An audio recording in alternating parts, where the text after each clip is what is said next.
Previously on the Daydreamcast, aboard the Satellite of Dreams. Bro, something is wrong with the reactor! Well, have you tried unplugging it and plugging it back in? Pavlos must have sabotaged it after the Quackshot episode. This entire Satellite of Dreams is gonna explode! Quick, Murph, we haven't a moment to lose. To the escape pods.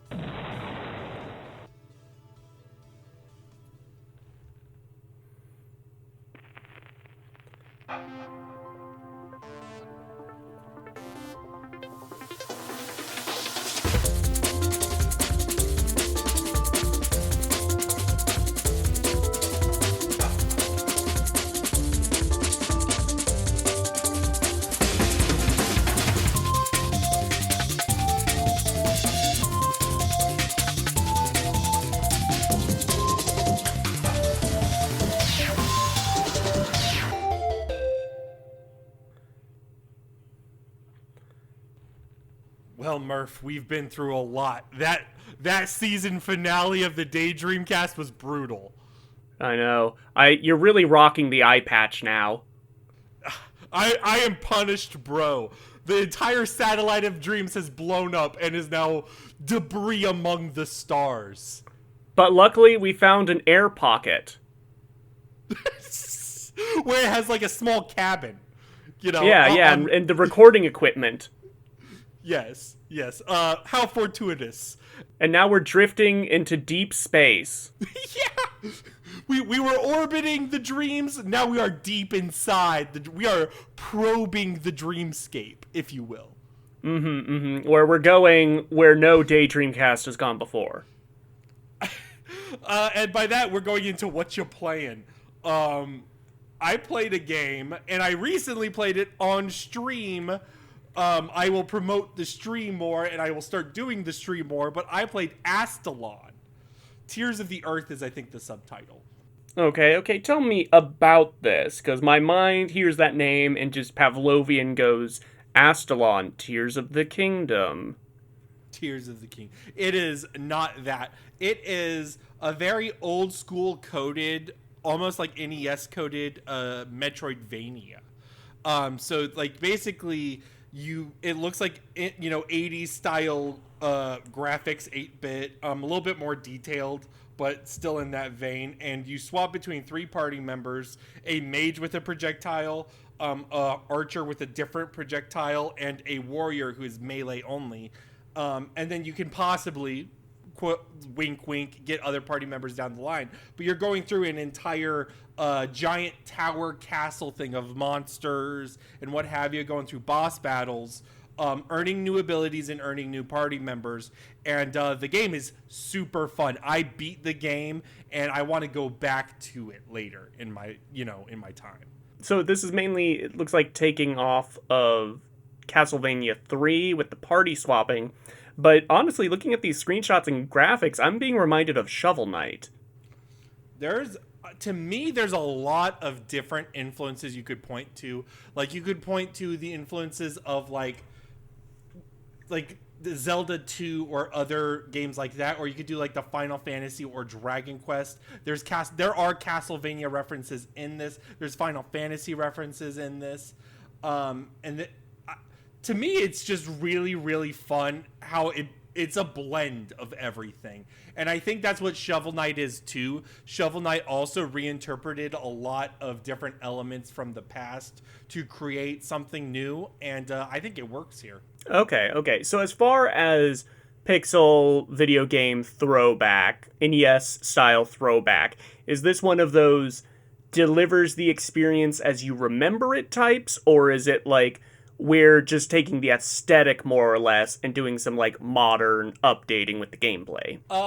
I think the game, let me think of the way to articulate this. I would say it leans closer to authenticity. However, there is a lot of quality of life included that makes the game fun, especially as you unlock things.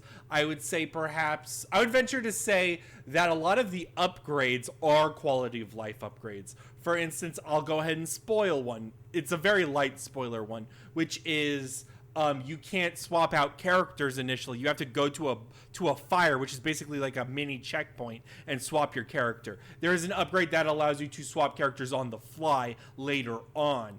And because of that, the Metroidvania, you can't go here unless you're X character, it becomes much more fleshed out and realized with those quality of life things. So they're sort of interwoven together. Does that make sense?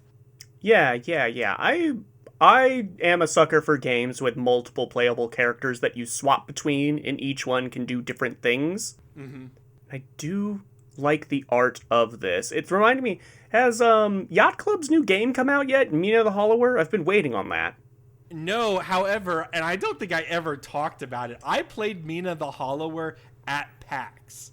I don't think I talked about it because it wasn't a game like I talked directly with, like it wasn't a press game. I just stood in line and played it, right? And I really liked Mina the Hollower. Not to make this a Mina the Hollower cast, but that game was a little bit punishing in combat. And I'll also say, to go back to Astalon, this game is punishing as hell. Healing is really, really hard. I think I would say to a person just starting the game to be very careful about what you're purchasing as your upgrades, because I think there's an easy way to progress through the game if you go the right route of purchases, and there's a way to make the game much longer in terms of healing and how much currency you get. But the game is super satisfying in combat and is really rewarding. Highly recommend. Okay, yeah, I'm adding it to my list. I like the look of this. But Murph, you have played Desperados 3. Yes, I've been playing Desperados 3 is maybe the more appropriate. I have finished Desperados 3. What is this game? Okay. Do you not know? Do you not know about the Desperados? I am looking at this. I do not know about the Desperados. I can tell it is a tactics game in the Wild West. Okay, this is a stealth tactics game. Made by, I forget the devs, the ones who did Blades of the Shogun. Okay. I see now. But Desperados was an IP dating back to, like, the late 90s, early 2000s. Sort of a progenitor of this stealth tactics, like, top-down CRPG style. And then when they decided to bring it back in 2020, they gave it to these devs. Me is the devs. I should remember that because there's a side objective in the game to hunt down all the Me devs and kill them. How this works is you have the top-down perspective and you have generally 2 to 5 characters to swap between, and they each have different skills, and you're working your way through maps, trying not to get spotted, and generally killing any guards as you go. And it's telling the story. This is basically a prequel to those original Desperados games, saying how this gang got together and this story of revenge for the lead character Dale Cooper. I've been playing this on and off since 2020. I'll play like 2 chapters of it and then sort of set it aside for a while because it takes a while to get through some of the chapters. This is the kind of game where it's difficult in a way that feels oppressive, but also the devs are like having fun with you. And it feels like every time you get through a challenge, like you sort of like cheesed it in some way. You snuck past the devs like what they accounted for. Do you feel that intentional? Like, is that built into the thing of like the appeal? Or is this like the devs are fucking up sort of thing? No, it's definitely like the devs are like goading you to find these like exploits and these things. Because you'll like enter an area and it's like, oh, we need to push this minecart full of TNT down to this gate so we can get out of this mining colony we've been in. And you'll like push the minecart into an area and there's like 12 dudes all watching the track. And you'll look at that and be like, there's no fucking way. Because you're supposed to take them out like one by one. And you're like, you can see where a single guard's cone of vision is. And you'll toggle between them and be like, well, I can't take him out because he's being watched by these 2. And those 2 are being watched by these 3. And you're sort of like dialing it back and planning like, okay, I need to take out these 2 guys at the same time. And then work my way from there. Cause a distraction. you get like a character that has like voodoo powers, and they can take control of some of the guards and have them attack each other. There's like a dude with a big fuck off bear trap that is invisible to guards. They lampshade that constantly. Like, how did no one see that bear trap? The game is fun. It's so fun and funny. Like, the characters are really engaging and enjoyable. They get into some, like, the breadth of scenarios they do for the chapters are always, like, surprising and inventive. Like, you'll get to the end of Act 1, and they do, like, a dude, where's my car scenario, where the characters wake up, like, hungover, not remembering the night before, and you have to, like, backtrack through, like, the chaos they had caused through town to, like, recover their stuff and get out of there before, like, the sheriff rallies the villagers to chase them out. Oh, that's cool. And it's just, like I said, I've been playing it on and off. Like, if you scroll past through, like, our Discord combos, I have, like, put Desperados 3 in for my Whatcha Playin multiple times, and then just never followed up on it, because I was like, well, I didn't beat it. And then finally, over winter break, I beat it. And it's a really good experience. I would say this is like a game I would recommend to anybody, not people just like fans of the genre. Anyone who thinks they have like the patience for this, because it's so rewarding to figure out how to lockpick these scenarios. And the game has a very generous like reload and quick save mechanic. You're not like punished for like quick saving too many times or save scumming until you figure out the perfect way to do things. And then every time you beat a chapter, it does like this top-down perspective of the whole map and shows like your progress going throughout it, like tracking each character's movement and how many people they took out. And that is always satisfying to watch, because you'll go look back through some areas and be like, oh my god, yes, I took out those 5 guards at the same time. There's a cool showdown. Wasn't that awesome? Fuck yeah. Yeah. There's a cool showdown mechanic where you can pause time and assign orders to each character, and then, like, press the enter key, and they'll all do stuff at the same time. And that way you can get, like, some cool, like, septuple murders. Like, one guy snipes from the tower, this person throws a poison bomb, this person, like, distracts a guard. It all goes off at the same time. That is always so cool to pull off. If you were to go back in time and tell Murph, baby Murph, just starting Desperados 3, would you tell him, like, would you give him direct gameplay advice of, man, I wish I fucking knew that 3 years ago? Or would you give him advice of, like, stick through it and don't drop off and get back on? Like, what has time changed for you with this long game session? I think it would be to stick with it and just, like, follow it through. Like, where I had left it off, I wasn't that many chapters away from the end. And then when I came back, I kind of had to, like, relearn the mechanics, relearn what each character does. Yeah. And also sort of remind myself where I was in the plot. But, yeah, there was, like, there wasn't, like, a difficulty spike or a wall that was the reason I had left it off. It was just, I would play 2 chapters, and those would be, like, long marathon sessions of, like, figuring out how to get through them. And then I would be like, all right, I'm full right now. I'm gonna play something a little less involving for my brain. Yeah.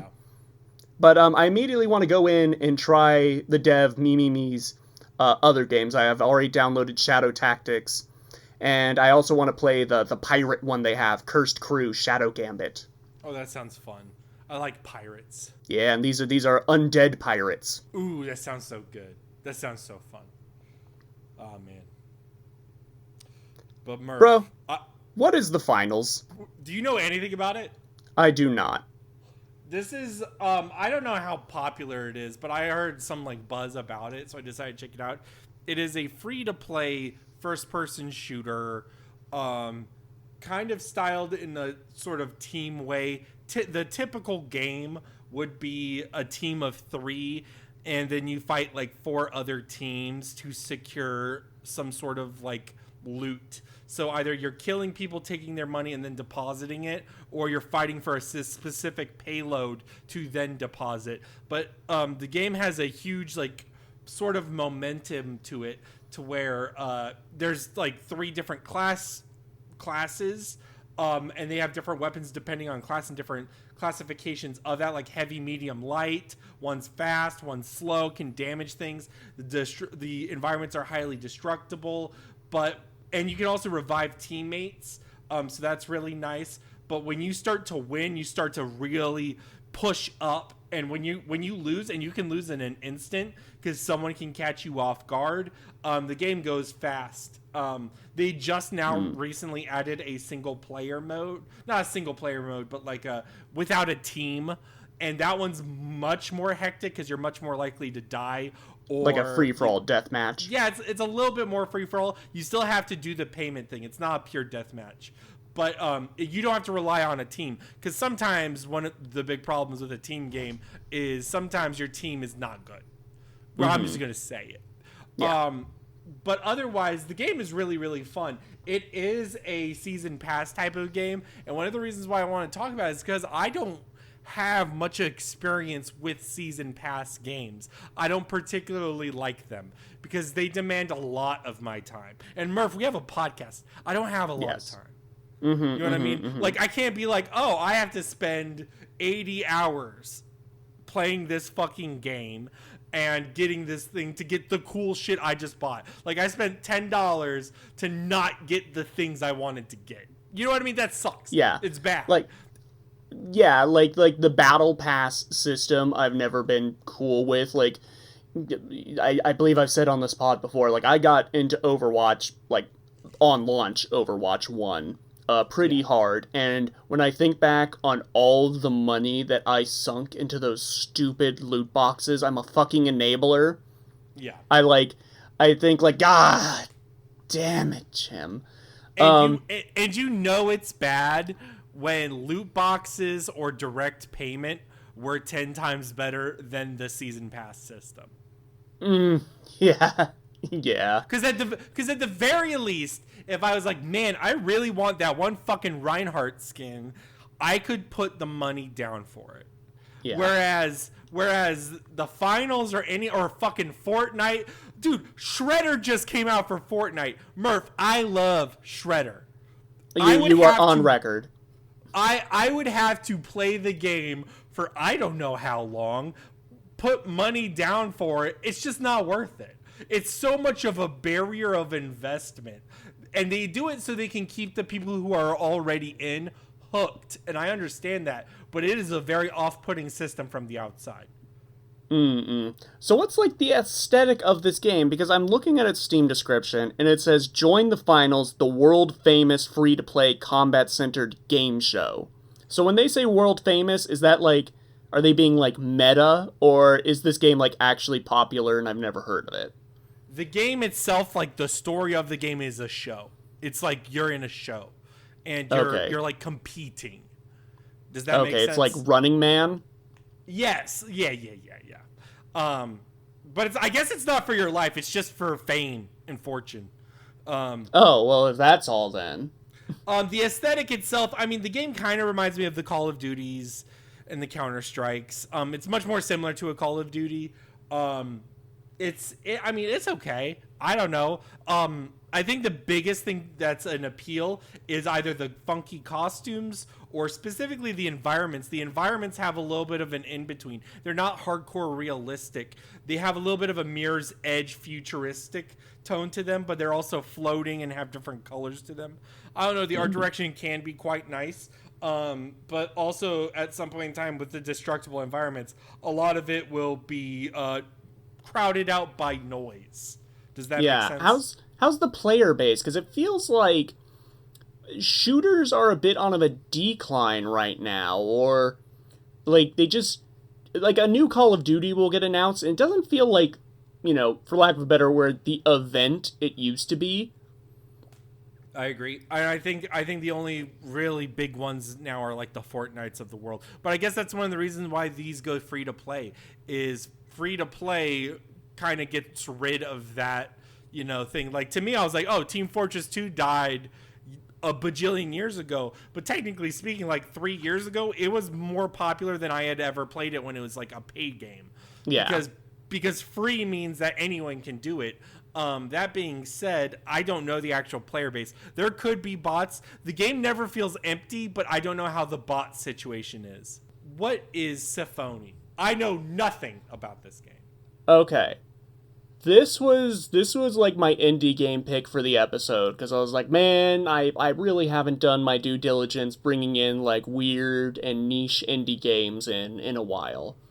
So I picked this one because its description said it has a movement system inspired by Tony Hawk Pro Skater. Okay. Having played the game, I have no idea where they're coming from with that description. And that carries into the main game. This is a weird type game. This game's trying to be a little strange and quirky. Now you're gonna make me look this up. It opens with a gray, one-eyed alien with an organic dress and wide childbearing hips on a train sitting opposite you, saying how they're stuck on this train and they never seem to reach their destination, and as long as we're there, they're going to tell us about the first time they fell in love. Cut to 3 researchers, one from Taiwan, one from Japan, and one from America, who have special implants, cybernetic implants, that give them enhanced movement, arriving on an isolated island to study the strange indigenous life there. And their special implants allow them to empathically link with the animals to understand their point of view and life. And therefore they can get better research. But they become trapped there and have to figure out a way out.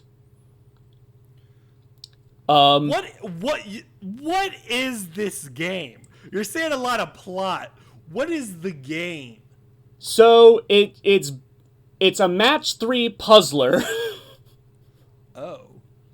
That's not Tony Hawk at all. Last time I checked, and they may have changed it, Murph.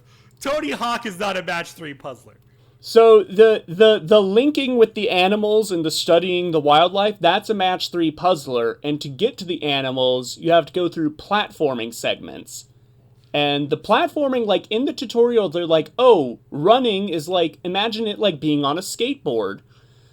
Which is just a weird way of, like, I don't know where they're getting this Tony Hawk thing from. Like, you have a wall run, you can unlock new abilities like a grapple, and a double jump, and a dash. But at no point do I think, like, yeah, this is just like Tony Hawk. I'm building up my combo. I'm rail grinding. How much of the platforming is... What's the ratio between platforming and match 3? I would say it's pretty even. Because you will do these platforming levels, which are a bit, like, puzzly in a way, like figuring out the way forward, how to use your stamina and your unlocked abilities to move forward. But it all culminates in a match 3 game. Okay. And what this truly reminded me of is a throwback to a style, like a console style of game I haven't seen anyone do, which is like a throwback to weird, original DS puzzlers. I can see that. The aesthetic, the music, the presentation really reminds me of, like, weird, like, pseudo-visual novel, but also a little bit puzzle and exploration games that would be on the DS. Mm-hmm. Maybe it's a licensed game or something. Yeah, like that. Definitely like that, because I was definitely thinking of, like, Yu-Gi-Oh! Games I had played on the DS. Yeah. The music is a bop. The music is, like, definitely something, like, out of the Dreamcast. It's, like, techno and, like, peppy and, like, going into all these different genres in the same track. And the story gets, like, weirdly heavy and existential. It's, like, a meditation on science and philosophy and how organisms evolve is very much how we as individual humans evolve, how our, like, personalities develop as defense mechanisms based on the challenges we've encountered in life. And it's a real ponderer for me. I recommend it. If everything I'm saying sounds like up your alley, listener, then I think this is definitely worth checking out. And don't be intimidated by any of like the platforming and stuff. In the options menu, like completely free of charge, you can like turn on stuff like infinite run and infinite jumping, just to like bypass the platforming completely if you want to get to the next story segment or puzzle game. I do want to talk. Apparently, I don't know if this is the right way to pronounce it, but Analgesic is the developer here, and notably, they did the Anodyne games, and I love the Anodyne games. And technically, now that I'm saying this and things are linking up in my brain, Anodyne was a little bit like this. Anodyne 2 had this sort of like weird vibe to it of the running and the jumping mixed with unique mini game elements to it. So that's super awesome. Yeah, I've seen people mention Anodyne before. I have the second one. I've just never played it. Well, if you liked this, and if you liked Anodyne 2, this would be up your alley. Yeah, I'm gonna check that out because this was an interesting experience. I think my only like mark against it is like the visual novel aspects when it's like starts going into like the character backstories. Those go on for like a while. Like there was 1 minute where I was just like 10 minutes of me reading text, and that really, your investment in that really depends on your investment in the concepts it's talking about and the characters themselves. Yeah. Okay. But that's Sephonie. I don't think it will make my end of the year list. Desperados definitely will. But I'm not upset that I played it, and I'm glad I played it through all the way to the end. Speaking of visual novel segments to a game, I played Persona 3 Reload. You mean Persona 3, Persona 5? Yes. That is the conversation of this thing. Like, I remember, I don't know how much to disclose this. I talked to Brendan, and Brendan had a moment like I did way back when I played a Pokemon game, and I sort of like looked myself in the mirror and I realized that I don't like Pokemon. Like, Pokemon is the problem. And Brendan had that problem with Persona. He played this and saw that the Persona 5 elements have creeped in, and what he liked about Persona 3, he didn't say it went away. I'll talk about it in a second. But for him, he's like, maybe I don't like Persona 3 anymore.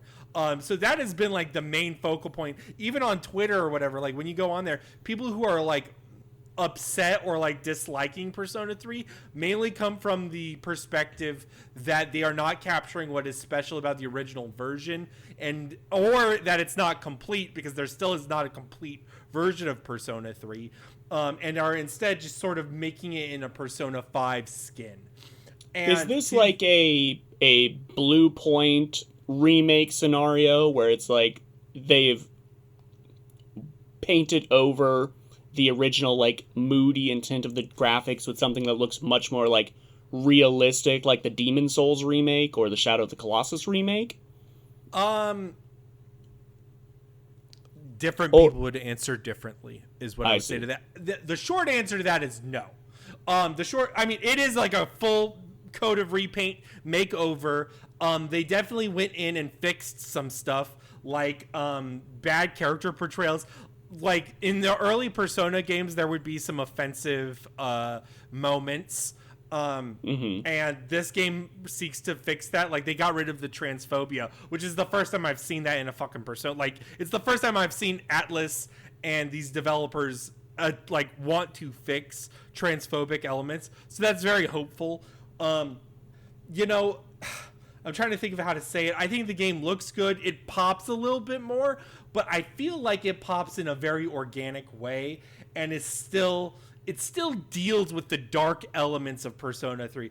I think when you look at a trailer for this game, you see the colorful menus, and you go, Persona 3 was a depressing game. Why is it looking like this? But I feel like it's much more meant to be calm. It's much more meant to be like a calming thing, even though it's at a, there's like beach elements and stuff like that, it's not a rosy day. When you play it, the original intent of the original game is still very much apparent. And so it's like they didn't radically change the music. The music is slightly worse in my opinion, but it's much more produced and still has a lot of jazzy, calm elements to it. I liked the game a lot, and I think the stuff that they've put in to fix stuff, they could have gone even more, to be honest. I wish they went in deeper, but like the way it is now, I like it a lot. Okay, so having never played a Persona game, but being surrounded by people that do, would I be off basing like the gist? Persona 5 is more like it's jazzy, it's peppy, and Persona 3 is more lo-fi beats to contemplate your life to? Yes. Okay. Yes. And then Persona 4 would be a mix between the two, but much more small town. I mean, the colors really dictate like vibe. So red, black, and white for 5, like it'd be the blues and the grays and like accents of yellow for Persona 3. They got rid of those accents a lot for the remake. And then Persona 4 had like all yellow. It's like yellows and amber tones. Okay. Are Persona games like Final Fantasy games where they like completely change up like the combat system between games? No. Okay, so the original Persona 3 like encounter design and combat is retained here. Yes, but there's been a lot of differences. So I guess the thing is, and I guess this is the thing I want to say on recording and on like this was my bro take, and this has happened ever since the announcement of Persona 3 remake. Is if you think that there's a Persona 5ification, in my opinion, the sequels and everything that they've made have been organic developments of design sensibilities for a Persona game. So if you're like, oh, this feels like Persona 5, it's like, yes, because it's a Persona game in 2024, not because Persona 5 is just so fucking big. I think people get those two confused, but I get the feeling if Persona 5 didn't exist, this game would actually be exactly the way it is, as long as the trajectory was the same. Does that make sense? Yes, I follow that. I follow that analogy completely. Yeah. Okay, so like another example of like why it would be different, but like it's all small things. Like to someone that like cares, they're big things, but it's all small stuff. Like for instance, in the original Persona 3, you could not control your party members. And that, like in the original design sensibilities, that was because the theme of the game was having a relationship to your NPC characters, building on those relationships and recognizing they're their own people. After the initial release of that game, they were like, oh, wait, no, people don't like that. So then they added it to the later editions of Persona 3. Like Persona 3 Portable on the PlayStation, or on the PSP, you can play your party characters. So, and like obviously 4 and 5, you can control your party characters. You can do that here. And and then another example is the baton pass of Persona 5. So like after you do a critical hit, there's multiple things you can do. And with the critical hit in Persona 5, they added something called a baton pass, which means you could give another party member a turn basically, but it's still on your turn. So if I pass it to Junpei can basically do a turn within my turn and then go back to him for his normal turn. So you can get a lot of like combat in, and they got rid of the damage buff to that, but they maintained the momentum of the baton pass for this remake. So it's all tiny stuff that's like, it's all additive. And I don't think it's necessarily a thing that detracts from the original game. Yeah, because I'm thinking of something like Yakuza Kiwami. And my issue with that game is that it largely ignored a lot of the advancements in Yakuza technology we had seen from the previous released game, which was Yakuza 0, and instead making the game much more like the original, which, going back to, I found really clunky and cumbersome, and the entire time I was like, why would they do it this way? Why wouldn't they just use the quality of life improvements they did in Yakuza 0? Yeah, and I guess to like bring it all into a bow, to go back to Brendan, there are some people that would look at like the trajectory and realize maybe Persona's just not for me anymore. And I think that's a fair conclusion, you know? Mm-hmm. Let me ask you this, as a Persona fan. Sure. Why does the Persona series start at 3? Because it's a completely different game.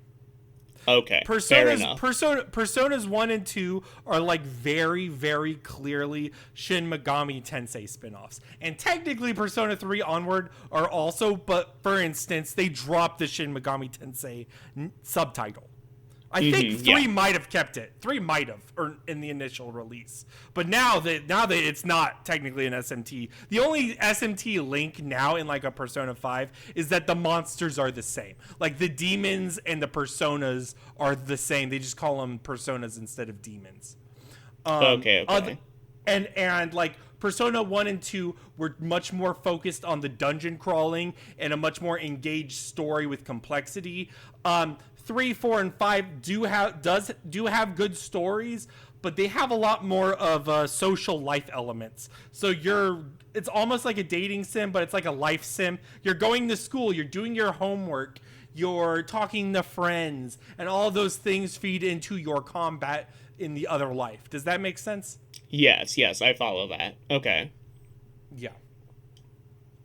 But that's not the only big release, because this has been a pretty, like, the last 2 weeks have been packed with big releases that you have been playing. Tell me about the King of Iron Fist Tournament 8. Tekken 8. This is a 3D fighter. It looks gorgeous. This is my first... I've played Tekkens, and I like Tekkens, but this is the first time I've played a Tekken with the intent of, like, I'm gonna fucking play it. Which is always a different, like, there's a different mindset when you go into a fighting game sometimes. Like, when I play Mortal Kombat, I kind of turn my brain off. I'll play ranked, but I'm not intending to lab, for instance. You're not thinking about frame data. I'm not thinking about frame data. I'm not thinking about this or that. I just want to fucking go in mindlessly. Tekken 8, I'm like... what's going on here? How does the game work? How does my opponent work? You know, and in that, I think Tekken 8 is a very satisfying game. I really appreciate the complexity of Tekken now. I think for a lot of people, the complexity of Tekken allows a new person to sort of compete, because just mashing buttons sometimes leads to unpredictability and can allow them to have fun, and that totally works. But when you actually like dig deep into like, oh, how does the game work with its different inputs and how the inputs work and how different character matchups work, it's a very intriguing game, especially within a 3D space. I was very impressed. And I thought, for instance, like my initial gut was to play King, because King is a grappler and I play grapplers a lot. And he has like 50 fucking throws. And I'm like, oh my God, I love throws. And you can link the throws into each other. That sounds so much fun. But I found myself liking different characters more. I found myself liking Claudio more, because I get the feeling that these other characters utilize other aspects of the systems that I find more intriguing. So I think the game is remarkable. And also, I will say, as of now, this probably has the best fighting game story, and it has the best fighting game tutorials. Ever? Or of the current batch? I think of the current batch competes with the best ever. Personally, I think there's a lot of elements of Tekken 8 that is the best of the best. For instance, you can find ghosts of yourself, or when you replay a match, you can stop at a specific moment and lab the moment. Like, oh, that dude punished me with an uppercut. What could I have done differently? And you can literally stop it at that fucking point, and then the game will tell you, you could do this, and you could play that specific moment out in game and experience it. So it's like a bunch of shit like that where it's very fascinating. How is the mental stack in Tekken 8? Because that is, for me, that is the thing that holds me up from like, or held me up forever for getting into like ranked matches with fighters until I broke through with Street Fighter 6. Because I will always pick up a Tekken. I played Tekken 5 on the PS2 back in the day, got it on sale at Game Crazy, brought it home, went through every character's arcade mode. I 100% completed that game. So I have an affinity for Tekken.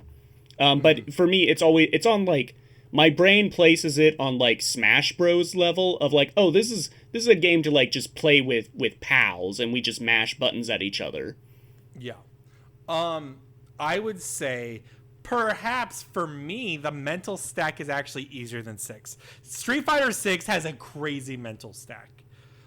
Specifically with meter management, like drive rush, the whole drive gauge is a very delicate system that like can completely fuck you up. And they have like a heat meter in this that buffs all your moves. But I find myself not thinking about it nearly as much. And like the super move is not like a super bar. It is instead something you get at like 30% health. But otherwise in the actual 3D space, I mean, it's more complex. It takes some getting used to. But on the other hand, like, I guess you're different because you're modern, but I come from 6 buttons. So Tekken shortened it. Tekken only has 4 buttons. And the buttons actually correspond pretty clearly to the move's limbs. So to explain something to viewers here, it's 1, 2, 3, and 4. 1 is your left arm, I'm pretty sure, or it's the right arm. I'm pretty sure it's the left arm. And then 2 is your right arm. 3 is your left leg, and then 4 is your right leg. And so if you're doing like say a move where you kick out your left leg first, whatever the move is, anyone could probably guess it's probably a number 3. Does that make sense? Yes, absolutely. So, like, I mean, mental stack, I mean, there is definitely a moment of, like, oh, you're just mashing buttons. And it can be frustrating at points because I still don't know what I'm doing. But the more I learn, the more it falls into place. To me, the barrier to Tekken has always been much more about the knowledge check because they do huge rosters in these releases. And every character has, like, 100 different things they can do. You watch, like, an Evo match of Street Fighter 6. And the commentators say, like, know what the characters are doing. It's like, oh, that's the standing fierce. Oh, that's the medium Hadouken. I've watched Evo matches and Pro Cups of Tekken, Tekken 7, Tekken Tag 2, what have you, where the commentators are like, I didn't know the character could do that. I've never seen that king throw before. You know? I mean, they have like a bajillion moves, especially King. King has like a lot of fucking throws. The game is complex like that, and it's kind of shocking. But I think if the barrier is just learning and is not an execution thing, I don't think it's that much of a problem. Like, the more you play, the more you learn. I think that's natural, you know? Yeah. No, I'm definitely going to pick up Tekken 8 down the line. I'm going to wait for a sale. I'm still pretty invested in Street Fighter 6. Since our last recording, I switched over from Lily and took Marisa into ranked and got her up to gold much faster than it took for me to get Lily to gold. Why do you think that is? You want to lay it out for the listeners? Lily is a bad character. Yeah, that's the thing about Marisa is, number one, much like Lily, she feels like she is made for modern controls. She doesn't have that complex a game plan. It's mainly just, like, really wait for an opponent to show their ass and then delete their health bar. Because everything kind of links into everything else with her moves. Be it any of her normals or any of her specials. Like, you can do some crazy corner carries and punish with Marisa. And that's where I'm really starting to, like, really learn combos and, like, okay, this combo consumes this much meter, but it's actually more optimal to do this combo, which consumes less meter for slightly less damage, and therefore you're not getting into burnout, and sort of learning the game that way. When I started Street Fighter 6 playing Guile a bit, because I thought playing a very defensive character like him would help me learn, like, frame data and patience and just sort of how Street Fighter 6 works. And then then switching from Guile to Lily, it felt like training weights had been taken off. And it's like, oh, I can just do things now. And then switching from Lily to Marisa, it's like, oh, now I can really do things, you know? Yeah, things now damage, and you don't have to. And like, one of the things about Lily is she has like she basically has to give up pressure to get little stalks to be able to continue pressure. And then at that point, her mix-ups and whatever, like you're trying to poke in for a grab or whatever, and at a certain point in time, people can see your game plan. And that becomes really difficult and frustrating for a limited character. But Marissa, she's also limited, but at the very least, when she's able to function and she can punish, the fucking health bar goes down. Yeah, absolutely. I'm still gonna play Lily because I like inflicting mental damage with my little gremlin. But I think Marisa is more and more moving to be my main. Although I don't know, that Ed trailer, he's definitely got some sauce. Ed looks good. Ed looks like the best DLC character so far, in my opinion. Yeah. And though they did change how his inputs worked from Street Fighter V, I hear. Yeah, they gave him normal motion inputs, but I guess that makes sense with Modern. Modern pretty much replaced that, you know. Yeah. Bro, let me ask you this. Isn't it funny that they changed how Ed's controls worked from Street Fighter V? Like that's funny, right? Because it would be like hilarious. It would be fucking hilarious if like back in November even, I had secretly bought Street Fighter V and then put 20 hours into it learning how to play Ed on his 6-button controls with the idea that I would then unveil that when he came to Street Fighter 6, and then they changed how his controls work. And they also changed all of his moveset. They changed like all of his moves. Like that's funny, right? That's funny. That has to be funny. Yeah, I'm laughing. That's good. That's a good one. That is good. They changed a lot about him. He doesn't kick anymore. He doesn't kick. He doesn't have the Psycho Splash. Gosh.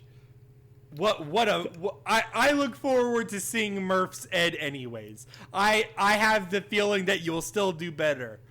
Just because, you know what I mean? Like, you'll be fine. Maybe I'll put out my cover of his training theme. Because I have. His theme is so good, Murph. His theme is so good. Watch me break out of my cage. Filled with rage. But until then, we will be playing Steam Next Fest demos. Murph, what have we played? Well, you didn't introduce. This is the Variety Minute, technically.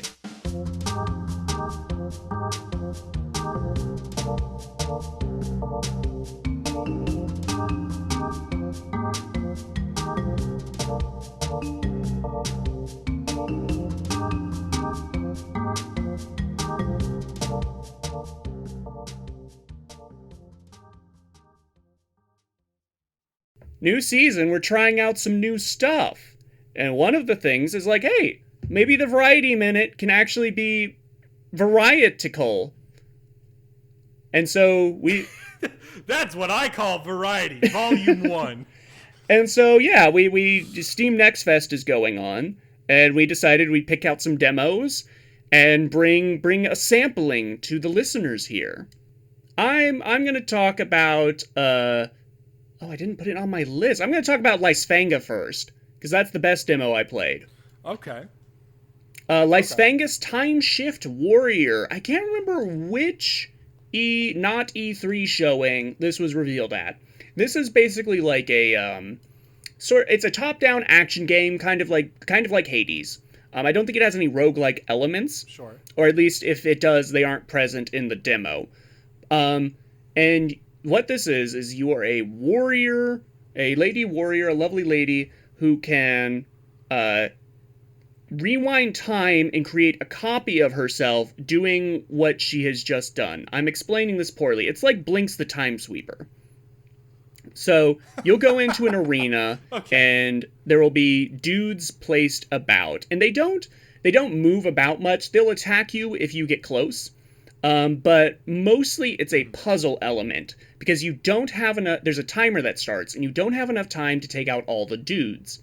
So when the timer winds down, you'll reset to the start of the battle, except you've made this clone that will go off doing what you just did in that last round. So now you're thinking, if my clone is taking out the right lane of enemies, then I can go clear the left. And that's like the first like tutorial battle. And then they start introducing a lot of different elements that really get your brain working, really massages the puzzle solving part of your brain, because it's like, okay, here are enemies that are linked and they'll revive each other when defeated. So you need to create clones that take them out at the same time. Here's a glass doorway that will shatter once you've destroyed like its power source. So you need to send off a clone to do that so you can have like your current self go through that doorway and kill the enemy on the other side of that. And you only have so many clones you can use.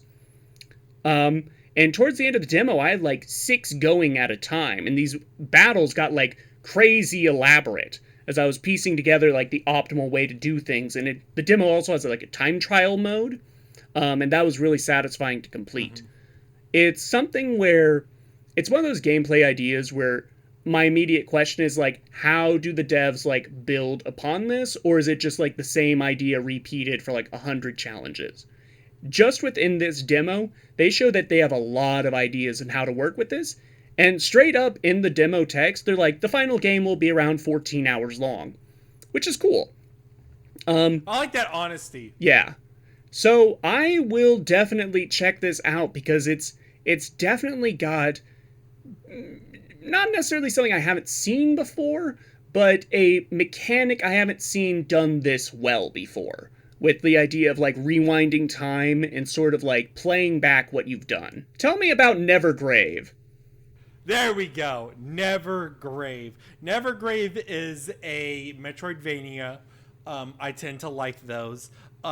It opens with Hollow Knight-esque environments, where it's like it's got the dark blues. It's a little bit, you know what I mean? Mm-hmm. And it's got like a drawn element to it. But you play as a hat. And I didn't get far enough to like see if you can possess other things. I fought enemies, but I couldn't possess those enemies. But I possessed a girl who has like a sword, so I figure like it's mostly that. And what's interesting about it is there's like a village building element to it. So when you die, you go to like a church, and then you go into a village, and the village is much more like, you know, peaceful or whatever, and you build. Now, what I also don't know is if it is merely to serve the function of upgrades, because that's what the demo primarily reflected, or if there's actual city building feedback from it. That's what I'd really like to see. But the game itself was really satisfying in terms of play. It felt really good, and that's really what mattered. I don't know how much the game would be, but I would recommend at least trying the demo out. Okay, yeah, this is definitely, when I go into the Steam Next Fest, like, page, and it's, like, the most popular demos, this is at the top consistently. Like, right alongside, like, Paradox's Millennium and things like that. Though yeah. I didn't know that it was Hollow Knight by way of Mario Odyssey.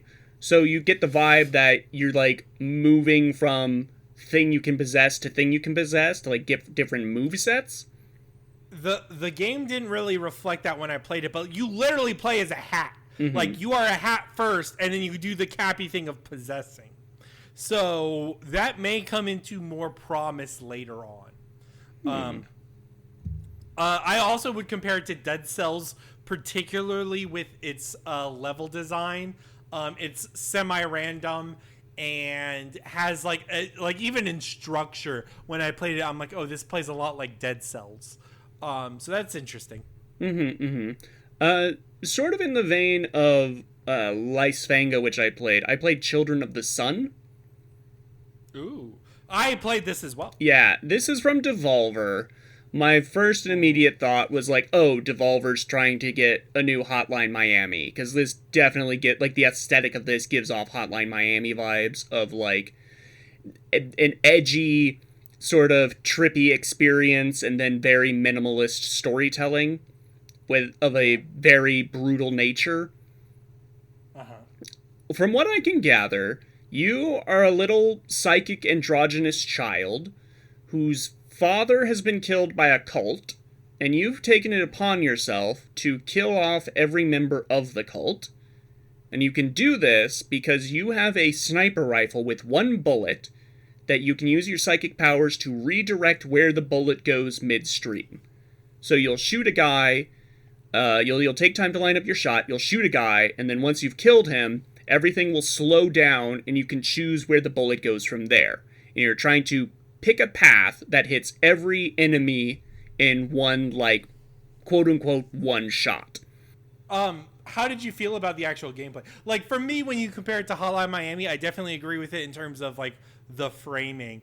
But the game is a little bit slower than that because there's, like, a little bit of a puzzle element of shaping the bullet. And that's why I said it, like Lysfanga, where it's much more about that puzzle element. It's about that planning and plotting. Unlike the Lysfanga demo, though, I didn't feel like they displayed enough ideas to make me believe that this could sustain, like, a full game. I agree.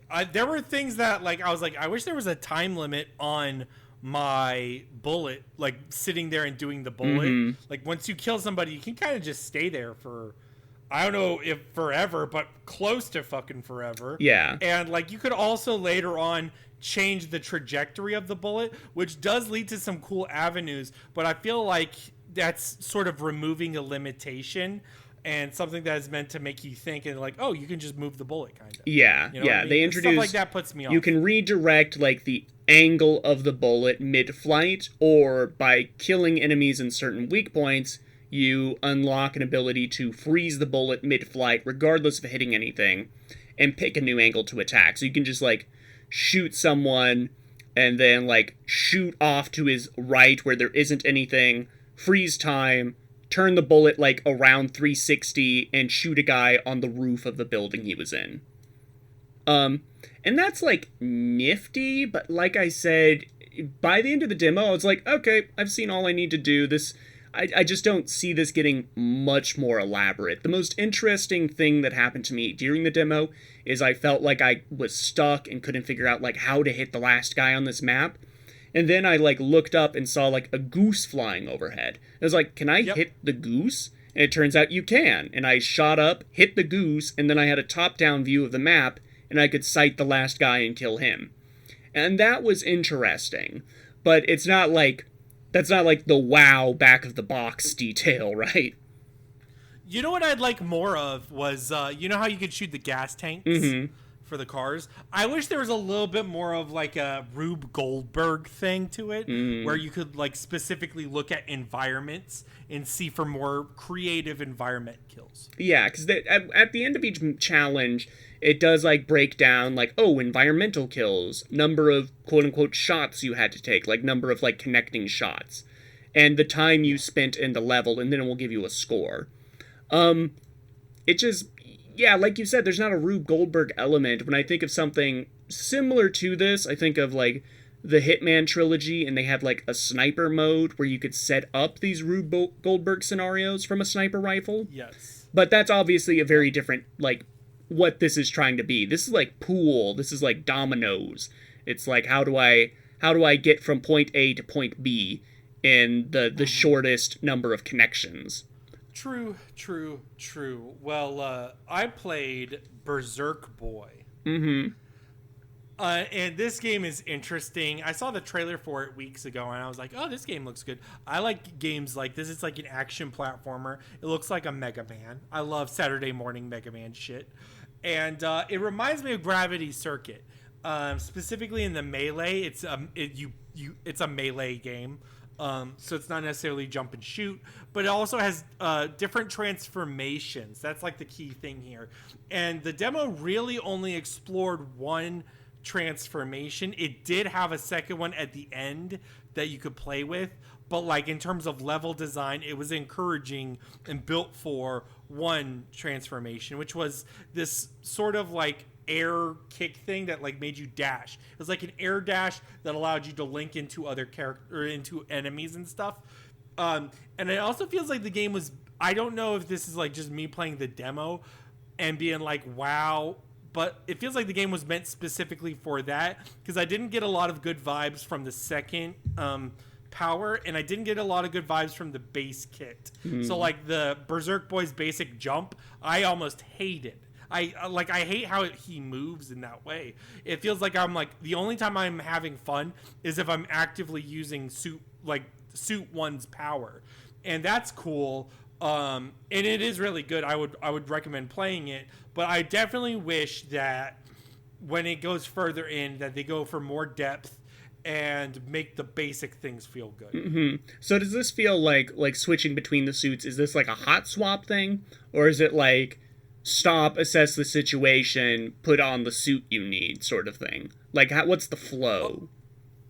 Well, when you play the demo again, there's technically you have your base kit which you can't attack in, but you can jump, and then you can turn into the dash, and I would say 99% of the demo is that. So you're not jumping around, but you can hot swap. And then at the end of the demo, they're like, congrats, you beat the demo. Here's an extra one. And that one is like a Tasmanian devil, like tornado that you can quickly horizontally move. So that's really good for hitting things and moving left to right. But the game is a tad vertical. So it definitely lacks in that. And I understand that suits are meant to have the different elements to them. But again, it feels like the game, as of the demo, which I can't fault them for, is built for one suit and one suit only. Yeah. And I definitely want the other things to pop. Because you're saying like this third suit, it has real good horizontal movement, but you're saying suit 1 has a dash move that most of the demo's built around. So it sounds like horizontal movement was taken care of. Yeah, I mean, like, you're mainly going to be using the air dash to go up, down, diagonal in the air. Okay. And like the actual game will be like, you're jumping, you're going to air dash into an enemy, and then maybe air dash into another enemy, and then there's a move that sort of like allows you to hit everyone that's been tagged by the move in the air at once. So it's like X, and then like, oh, they're both tagged, I can press B, and then they blow up. Does that make sense? Okay, yes. So that's really satisfying. That is super fun. But again, it feels like whenever I'm not doing that specific thing, I'm not having fun. Okay. There's just a bit too much downtime. The too low time to kill. That, or like, I guess there's not variety, or like the variety that's there hasn't been worked enough, is I guess the way to say it. We'll see what happens. I'm definitely going to play this game again when there's more content to it. So. Okay. Speaking of something that has not that much content, but you want to see it be good, I played Tiny Terry's Turbo Trip. Tell me about Triple T. Quadruple T. Quadruple T. Wow. You have a... Guy Fieri would blush. Yes. So this is, I'm gonna call this a Simpsons hit and run alike. That sounds amazing, but also, is that not Grand Theft Auto? No, because we're doing it more cartoony here and more about the sense of being in a cartoon location. Okay. So you play, it has this wobbly kind of art style, where you play a little guy in shorts named Terry, and he wants to get a job with a car so he can take that car to space. That is his turbo trip. And you get a job at a taxi company. That doesn't come into play for the demo. I don't think it will come into play in the main game. Terry just wants a car. And then once you have that car, you explore his town of, I think it's called like Schmeckelville or Schmeckelwater or something like that. I've been Schmeckeldorf. Yeah. Collecting parts to upgrade the car to make it faster so you can eventually launch yourself into space. And the demo ended after you got a certain number of scrap, but otherwise you could explore a lot of locations. Some of the building interiors were closed off for demo, and this demo's fun because it like acknowledges it's a demo in the dialogue. Like a character will say like, Terry, I can't let you in. It looks like you've been diagnosed with demo mode-itis, you know? Oh my gosh. And things like that. I like that humor, though. That's cute. The game has, like, a very cartoony sense of humor, but in, like, a very dry sort of way, whereas, like, you'll enter an area and you'll find the mayor talking, and Terry will have a conversation with the mayor. for Terry will just have equipped in the conversation whatever you like left him with, and for me at the time it was a lead pipe. So Terry's just like standing there looking up at the mayor with this lead pipe in his hands, and that was already funny. But then after talking to the mayor's like, "Well, Terry, I must go now," and his pants inflate and he just drifts away like a balloon. Oh my god. And that sounds fun. That just made me laugh. That's so fun. Yeah, and like, this is like a true open world to me. Like when I think of open world, I think of a sandbox. And this had that sandbox feel where it's like, okay, nothing, setting aside the fact it's a demo, nothing's really cut off from you. You can go to anywhere in the town, anywhere in the outskirts, and just explore around, look for treasure, talk to people, get like side quests. And because you're all just building towards the goal of getting enough resources to launch into space. Now, I don't know if the full game is going to have other locations. The trailer seems to just be set within the town. And that's where I'm a little shaky, being like, I hope either it has other locations that the dev is keeping secret, other like towns and to explore, or the demo's just really short on how much contents they're going to be. Because I do like the throwback of like exploring like a PS2 open world and just kind of messing around with the locals, hitting things. But after a while, it felt like I was want for things to like mess around with, if that makes sense. Like, I compare it to Simpsons Hit and Run, but it doesn't have like the police system. Like, oh, you've caused too much havoc, here come the police. There's not really danger. If you get like hit by something, you just lose money, but otherwise you're immortal. And so it's really being carried by its aesthetic. This is another game where I think it has a very banger soundtrack. And the comedy and the sense of humor are also very strong. But I'm worried the gameplay will get stale after a while, and I may just like get bored with it and not see Terry into space as is his wont. Do we know how much the normal game is going to be? I don't know.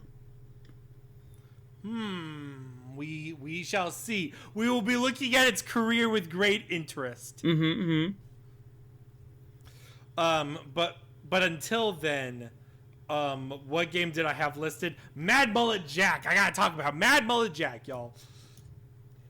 This game is something. I feel like I had my hopes up for it. I feel like it lures you in with its aesthetic. It's not only the cliche vaporwave 80s thing, but it's much more like, it's a little bit like Hotline Miami, where it's all like, it's fast, and there's like a little bit of a streamer element to it where it's like dopamine, like those fucking NPC TikTok videos where some loser donates $10 and they're like, yeah. Would you say that you have to get in a groove of sorts? Other people would say no. This time I'll defend you, Murph. That is a good genre name. However, I have problems with this game. I don't think this game is very groovy. I feel like there isn't a rhythm. I feel like the game functions best when I am mashing the fucking buttons and moving forward. And if I'm doing anything that tries to have a semblance of actual rhythm, I am wasting time. And there's too much on screen, and the routes are too short for me to not just move forward. So when I do it, I'm like, okay, the thing's done. There's a better game for the Groove Getter sense of its, the different floors. You gotta get through the different floors under 10 seconds. If you kill a bad guy, you get an extra second. So Void, I think it's Void. It's not Void Stranger. What is it? Post Void came out like 2 or 3 years ago or however long ago, and it has this structure. However, there's way less going on, and because there's way less going on, you feel the pressure. Like, for instance, I never look at the fucking timer playing Mad Mullet Jack. Who gives a fuck? As long as I'm killing something and moving forward, I don't have to think about it. Whereas in Post Void, there's a lot of empty space to where I am like running. I'm like, I need to kill that thing right the fuck now. And then you're not feeling that sense that you have to optimize the run. Yes, I have to optimize. I have to fucking think about it. I have to get into a rhythm, and I will come out after the route feeling much better about the game. I don't feel accomplished after I beat a level here. That's my personal opinion. Do you think that's like the demo is just like the early levels and those are too easy, and perhaps like the full game will have much more demanding levels? I am sure the game will be more challenging as it goes on, but I think my core complaint is how busy it is and how much it wants to remove you from what's there. And part of that may be thematic because the game is meant to be sensory overload and it is meant to be dopamine overload. There's like a fucking, Twitch stream VTuber talking to you and shit. Like the game is like very distracting and obnoxious in a very intentional way that I can't blame it for aesthetically. However, they need to dial back on the gameplay because I think it comes at a cost with the gameplay personally. I've got a game like that on my list. I played Demon Spore. Okay. Tell me about Demon Spore. I knew about this because the trailer got passed around on Twitter quite a bit. This is sort of like you are a scientist in a facility where they are working on like cell replication, like self-repeating cells, like regenerative medicine on cows, and that goes south when the cells start like turning into this horrible Cronenberg flesh monster. And you are trying to make it out of the facility as the flesh monster is actively growing and taking over rooms of the facility. Huh. Okay. And so this has a top-down view, directly top-down, like you are overhead the room. And it is a roguelike where each run, the path to escape is changed. And you're sort of laid out, the rooms are laid out on a grid. And you can see like, oh, this room, you can go up or down, or you can go forward, or you can go forward and up, what have you. And you can see the rooms where the main flesh mass is growing. You can see rooms where there are weapons or personal like gadgets to pick up. And you're just trying to optimize a path forward. Now, my issue with this game, foremost, the camera is like pulled way too far back. And it has like this CRT filter over everything. So everything's a little fuzzy. And it's just, the item readability is super low in this, I feel. Okay. Maybe because it's a roguelike, you'll go do enough runs that you'll just recognize things on sight. But honestly, it was giving me kind of a headache to figure out. Yeah. And also, everything is one-hit kills. Like, enemies will take multiple hits to kill. But if you, like, touch like a little shoe-sized blob, that's it for you. You're out. And you have to start the run over. I think this would be much more playable on like a 3-hit system, because I was dying pretty quick very early on. And as far as I can tell, it doesn't do like the Hades thing of between runs you can like get buffs that stay with you for the rest of the game. It very much like seems like one of those roguelikes where you are at the mercy of the RNG. I dislike that. Yeah. I understand what you mean. Do you feel like I feel like CRT filters are making a comeback. I feel like they're getting popular. There's a game that I have not yet talked about that I am trying to like play all of, which is, what is it? What is that name?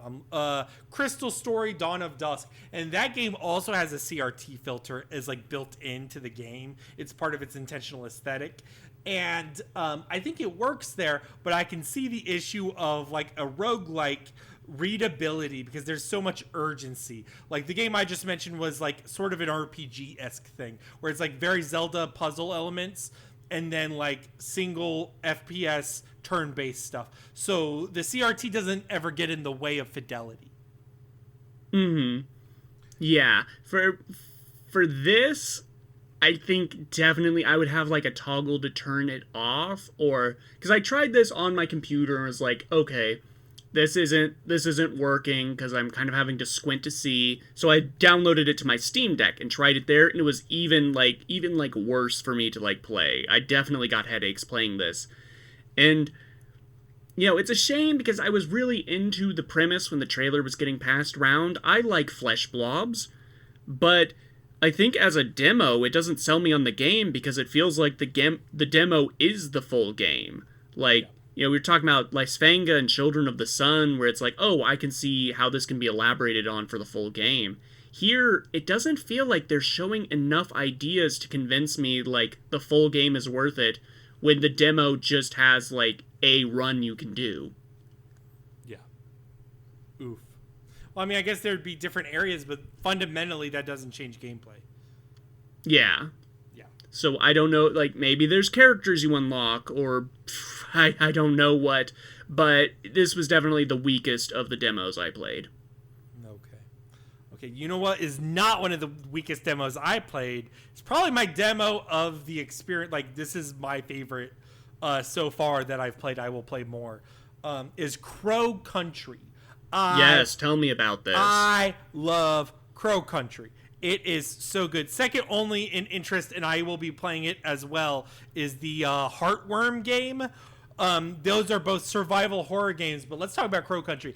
It is a survival horror Resident Evil-esque experience, but what's really like unique about it is, first of all, it's an amusement park sort of thing, of like cutesy cartoon characters and all that, but then it has like zombie monster things. I think the design is really cool. And then the basic it has character those like models, Final Fantasy VII models. It does. It has the chibi. Someone said like the Duplox or the Dublocks. The Duplo? Yeah, I see that. I'm gonna call it that from now on. Yeah, it's like very marshmallowy, doughy. I like it. I dig it. I love how it works. I think it solves aiming as a problem too. I think how it does aiming is really cool. I think all of it is really smart. Like, ammo management is fair but tough, and like I like it. 100% I will buy this game. Okay, just I will buy it. No other notes? Sold. I mean, what more do you want to know? I've heard, I think this is the one people are talking about. Like, I've seen this passed around, like, oh, Crow Country. It looks like Resident Evil, but secretly it's the best Silent Hill game released in years. I mean, people said that about Signalis. I feel like modern survival horror is reaching the point where they're able to harness the gameplay of Resident Evil in the story and aesthetic elements of Silent Hill. I definitely like playing Crow Country. You get a lot of Silent Hill 3 vibes because it's an amusement park. So, like, there is a lot of Silent Hill elements to it. And I guess I don't want to go into it, but, like, yeah, I could see that. I definitely think the other one, Heartworm, is also very clearly Silent Hill inspired. So that may also be the one. But I would highly recommend it because I feel like PS1 aesthetics are branching into 3 different avenues. I feel like one of the avenues is Mega Man Legends. You can see that with things like Frogun or Frog Gun. I don't know how to pronounce that. Or like Delta Gal. That's the Mega Man Legends style. Or it is Resident Evil or Metal Gear Solid with like the very specific semi-realistic player character models. And then Crow Country comes out. I am like, why has no one done fucking this? This is great. Mm-hmm. You know? So. I don't remember where I said this. I think it was in one of our Resident Evil playthroughs. I always prefer my horror games to have an art style that isn't like realism. Yeah. Because I much prefer, I get more spooked by horror games when it's like, oh, this is a video game that is haunted. That's why I love Faith, you know? It's that abstraction that really sells the horror to me. Yeah. Well, if that's the case, you should play fucking Signalis. But either way, like, I totally get what you mean. Like, the abstraction allows you, because, you know, people always say, like, oh, the unknown is what's scary. But it's true, like, if you can recognize something and it's very realistic, you come to terms with it very quickly. Whereas, like, a dedicated art style is allowed to enable it to be on its own. And you will always have to address the art style on its own. Mm-hmm. I played a survival horror, a secret survival horror. Because it doesn't occur to you that it's a survival horror unless you've lived a particular life. Oh. I played Roman Sands Rebuild. Okay, what is this? This is my second time playing this demo because I played it at PAX. It was actually one of my favorite games from the last PAX I was at. Okay. So this is a first-person game. I haven't played any of these games, but I've seen them played. It kind of has a Danganronpa aesthetic. Okay. Where just in the presentation, the mixing of not really media, but different art styles, going from like cartoony rubber hose to like these more detailed drawings. I'm seeing it, yeah.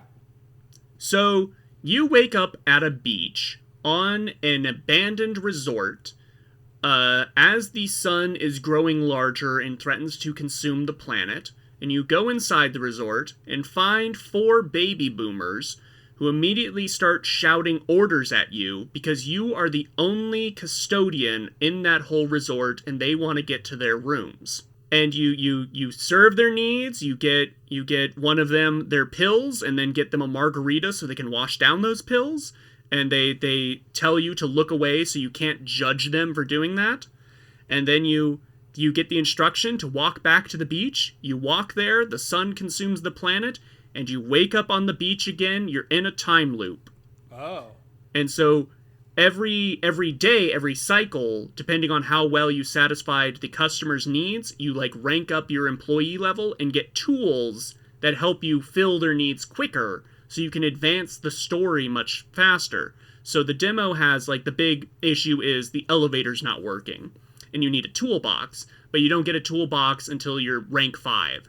So you have to like get the lady her pills and her margarita. You have to help this guy carry the luggage to the elevator because his back is bad. And then get him a chair to sit down in. You have to find, like, the check-in book. And then each cycle, you're memorizing where these things are so you can just do it all in, like, one go. Because each time you change areas, time advances. I see. And just, like, the vibes are very strong. It's got this kind of like vaporwave washed out aesthetic, and then when you talk to someone, they'll get like a little rubber hose like cartoon introducing them, and then like the actual conversation is done with these very detailed like sketches of their face, and then like panels will pop up showing like a close-up on their eyes and stuff like that. Like there's one guy who's like, he seems real friendly. He's just a drunk. And then he like starts talking about like how nice you smell. And if he could just like lick your skin a little. Oh. And then when you tell him to piss off, he starts ranting about how girls these days are uptight and everyone's a damn consensualist. And just like that is the secret horror of it. You are trapped in the role of customer service. And That's have totally to deal fair. with Karens. Yeah, you have to deal with awful old people and people that feel entitled to order you around like a slave. That's terrifying. True horror. Yeah. Much Yeah. scarier than Pyramid Head. I would take Pyramid Head any day. I will say this environment reminds me of, I feel like this is sort of like coming to be like, you know, rewind 10 years ago and that fucking one Vaporwave album came out and changed the internet or whatever. And then this fucking thing, like this reminds me of Paradise Killer and what was that one thing? Fucking, what's the card game first person shooter Groove Getter I talked about? Whatever that one was. Neon White. What? Yes, Neon White and Paradise Killer both have this sort of environment to them. But I feel like those leaned heavy into, it's funny, we cite the Danganronpa aspects, and I definitely see it with the visual novel stuff, but those games leaned much further into anime characters, like anime character designs, and much more edgier stuff here. And I feel like the rubber hose 3D models and stuff work way better for this aesthetic. Yeah, and just like, there's sort of like a dreamlike feeling to everything, because when like the 4 baby boomers talk to you, they're kind of talking around you in this, and sometimes just going off on philosophy. Like that drunk guy I mentioned earlier, he like starts talking about like, oh, if the sun starts burning, like how close would it have to be before I can get one last drink in before it evaporates? And that's like said to no one in particular. what really catches my attention is towards the end of the demo, once you get the elevator working, everything fades to black. And then the only piece of voice acting in the demo comes in, where this girl tells you, "You have to wake up, your cow died last night, I'm very sorry about that." And you wake up on a spaceship now, where there's a dead cow in a glass box that seems to be powering your ship? And I didn't play much more of the demo beyond that, but I want to go back and find out what that's about. Very interesting. So I'm really looking forward to this game. I'm definitely going to pick it up on release. That's exciting. I am now interested in this as well. You've made me a believer. But I am not a believer of this next game. This next game is called Eruda. It is... I'm trying to think of the way to say it. It is an action platformer like the ones I've said before, but this one's not a Metroidvania or anything. The actual appeal of this game, I would say visually it looks like... Do you remember... It looks like Rivals of Aether. Yeah, or do you remember like Maple Story? It reminds me of Maple Story. I see that. In aesthetic. And the actual appeal of the game is the roguelike elements of pathing for the actual fights, but then you go back per day and you do a shop. It's an item shop game, where you sell bread. You sell bread from a bakery. I feel like this is a case of I love every single element of the genres picked. I love item shop games. I love action platformers. I love this art style. But none of it really excels.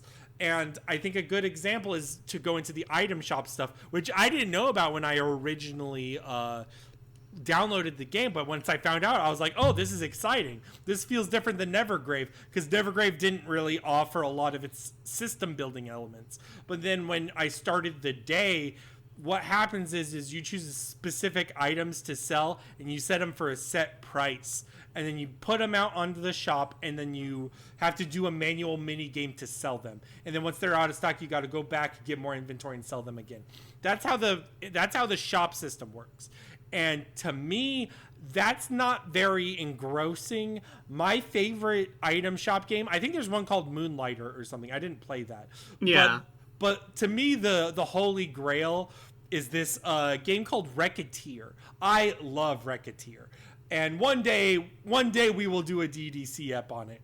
Racketeer has basically you can design your shop in different themes. You can dungeon crawl for a bunch of different items, and you can sell specific items. It's not just limited to foods. It's, weapons or armor or clothes or paintings or whatever you want.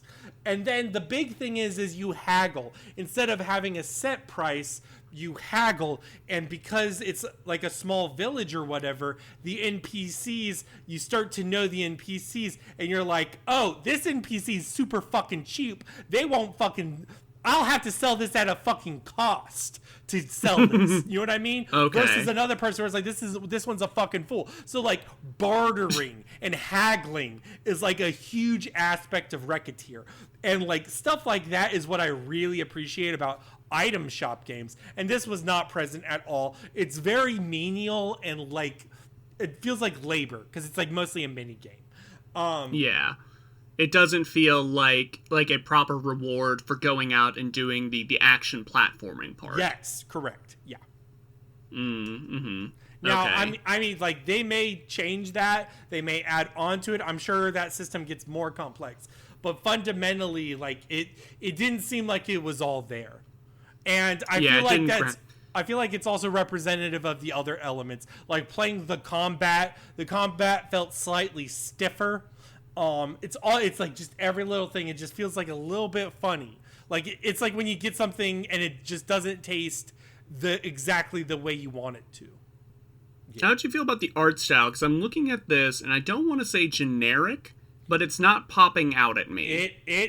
Well, I guess that's the thing is like I think with its warm things and like it does feel like Maple Story to me. So there's an element of it that I can really enjoy. I particularly like the environments, but the character sprites and the enemy sprites are just not impressive. And I feel like that's another example of where I feel like the game is faltering. Does that make sense? Yeah, I can definitely see that. Or like, for instance, another good example is, and like it was evident when I was playing the game, and I'm seeing it now that I'm re-looking at this art style. You know, the NPCs that buy your shit, they're all the same fucking character. It's all the same fucking girl. Right? Yeah, so even then it doesn't have that dynamism. Yeah, exactly. Where it's like, oh, I am selling to different people who have different thoughts and feelings about the item they're buying. That's not a thing. Yeah. You know? Mm. So it's all elements like that, you know, would I want to revisit this game? Maybe if it was on sale, but not, you know, not full price or anything. All right. Any other like demos you want to touch on? I think anything else I kind of want to save for maybe we'll make a video or something. We'll see what happens. Yeah. Okay, then moving I will right say, into... just so I can have the excuse to include it in the YouTube video, I played Monomyth, and there's a moment in Monomyth where I got like poisoned by like the mushrooms I was eating, and I started doing the climb animation, and it made me ascend up to a lever thing, and I was just like constantly ascending, and I was like, this game is broken as fuck. And I just want to do that so I could have the clip in the video. So that kind of matches I played Monomyth briefly and ran into some bugs, and that's why I didn't really put it on my list to talk about. Yeah, it needs some kinks ironed out. But until then, Murph, do you finally want to talk about our game of the week? I think it's time. Let's bust in the new season. What's your name, mister? Kenshiro. Why did you come here? I'm looking for someone.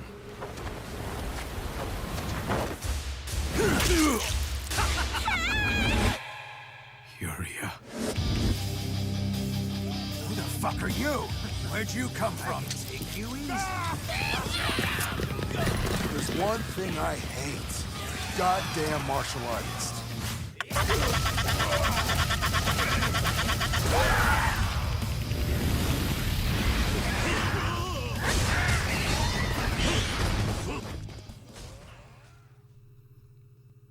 All right. This game of the week is Fist of the North Star: Lost Paradise. In the distant future of 1990X, the world has been ravaged by a nuclear apocalypse, leaving a vast desert in its place. Armies of BDSM leather daddy criminals and psychopaths drive the wastes and dominate poor survivors. One man stands in the way between lawlessness and righteous justice. That man is Max Rockatansky. Wait, hold on. He is Kenshiro. Yeah.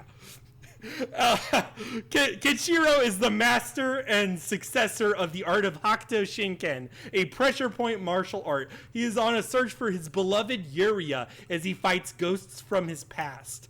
The video game Lost Paradise is a Yakuza clone developed by the Yakuza developers, also known as Like a Dragon, by Ryu Ga Gotoku Studios. Did I pronounce that right? Sure. We're in space. No one can judge you. This game is a brawler with a lot of mini games and remixes of common Fist of the North Star characters and story threads from the anime and manga to sort of make its own story to it, into a nice Yakuza package where it's, you know, centered on a big town playground. But Murph, you're the Yakuza expert. What did we think about this game? This was a mid-Yakuza game with a Fist of the North Star skin, and the Fist of the North Star skin is the main thing that's saving it. My main thing is that I like the combat of this game much more than I do most of the Yakuza games' combat, and that's because it's coming in with the bombast of Fist of the North Star. Sure. But I think it gets weighed down by trying to be a Yakuza game and having a Yakuza-style plot. The main thing holding me back from any sort of true critical appraisal is I am not that familiar with Fist of the North Star outside of the cultural osmosis of Omewa Shinderu and various and sundry. Like, I get it's anime Mad Max, and I get, like, Kenshiro is this, like, unstoppable badass when he chooses to be, but I think there are some story elements here that I find a little head-scratching based on what little I know of Fist of the North Star. What I mainly want to know is this is technically your first Yakuza game, and so you are finally seeing what I have been going through, all these mini episodes, these Yakuza minutes, and I want to know what your impression is. I'm at a weird point. I have the feeling that it's repetitive. Is it? I don't know how I could have played like 10 of these. Mm-hmm. Yes, it is. I don't know how much I want to get into this now, because it's something I may save for when I'm done with the Yakuza playthrough. My working thesis right now is something along the lines of, like, sorry, there's dog loose in the street outside my house. Okay, he has an owner with him. Put a leash on your fucking dog, dude. Sorry about that. My working thesis right now is, when I said I was playing through all the Assassin's Creed games, the main refrain I heard from people was like, oh, I'm so sorry. You know, I'm so sorry that you have to play through these, like, repetitive cash grab games that just recycle content.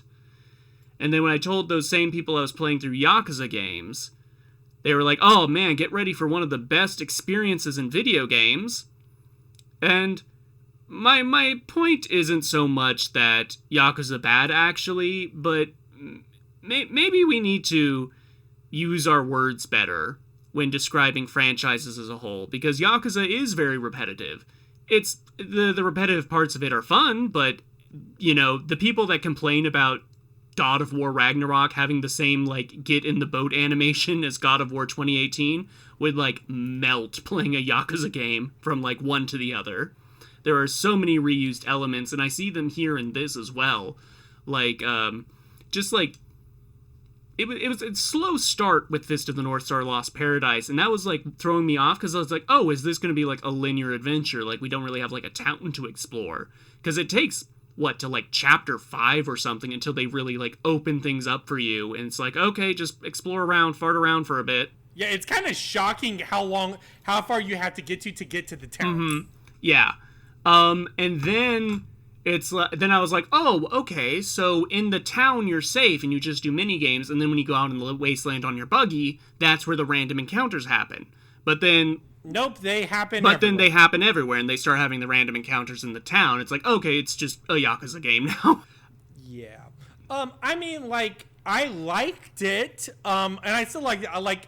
I got to chapter 7, and then, because I just couldn't finish it in time, I watched the story, and I don't feel like I had a problem the whole time up to it. I feel like if there was, like, a big grind, I would be frustrated by the grind. If I were to complete this game, I would not like completing it. I think that's a very bad thing, and I'm not that interested in the side content.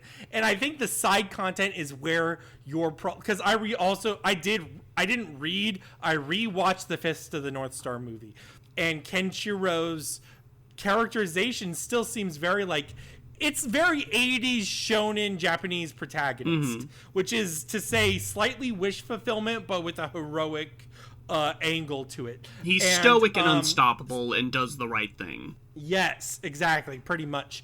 And, like, in that, I think that all works. I feel like I could see the most Yakuza influence with the side content, like managing a nightclub and having the different women with the different guys. I'm like, this is where I'm like, I don't think Kenshiro would do that. That's the only time I was like, this does not. That's straight up, like, the cabaret minigame is very addictive, and that is pulled straight from Yakuza 0 onwards. Like, they keep introducing that. There's all the bartending game is also very similar to one from, I think, Yakuza 5.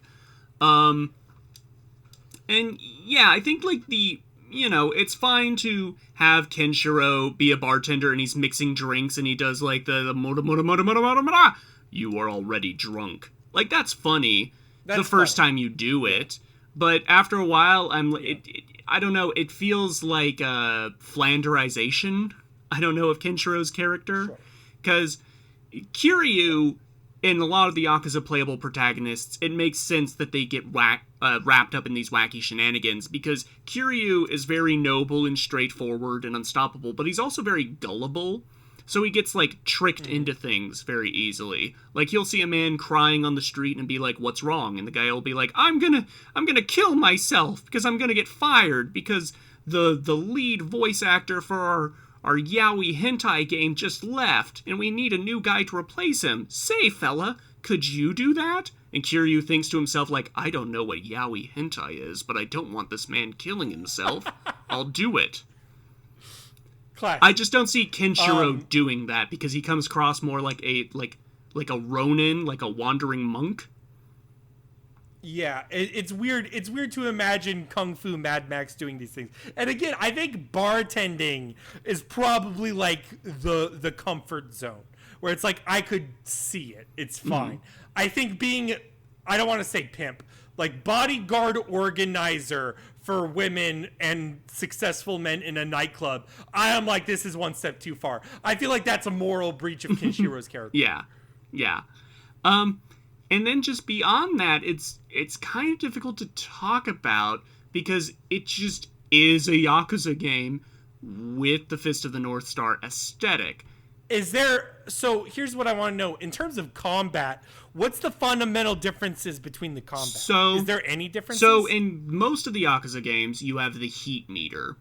And that's like the little meter below your bar. That's how your health bar. That's how you do like the crazy moves you see in Yakuza clips where like Kiryu smashes a guy's face into a pole or caves a dude's face in with a bowling ball.